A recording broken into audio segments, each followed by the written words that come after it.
بسم اللہ الرحمن الرحیم۔ شروع اللہ کے نام سے جو بڑا مہربان اور نہایت رحم کرنے والا ہے۔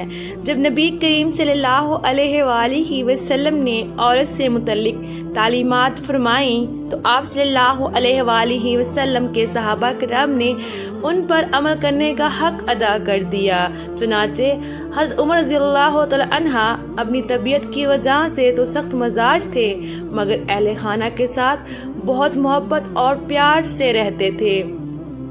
ایک دن ایک شخص اپنی بیوی کی وجہ سے بہت دکھی تھا، چاہتا تھا کہ مجھے اجازت ملے اور بیوی کو 2-4 جوتے لگا دوں۔ چنانچہ وہ شخص حضرت عمر رضی اللہ تعالی عنہ کے پاس آیا اور اپنی بیوی کی بد اخلاقی کی شکایت کرنے لگا۔ حضرت عمر رضی اللہ تعالی عنہ نے اس کی بات سنی اور فرمایا، دیکھو یہ میری بیوی ہے، یہ میرے لیے کھانا پکانے والی خانسامہ کی مانند ہے، میرے لیے روٹیاں بناتی ہے، میرے کپڑے دھونے والی دھوبن ہے، میرے بچوں کو دودھ پلانے والی آیا ہے، وہ میرے دل کو سکون دیتی ہے، اس کی وجہ سے میں حرام کاموں سے بچ جاتا ہوں۔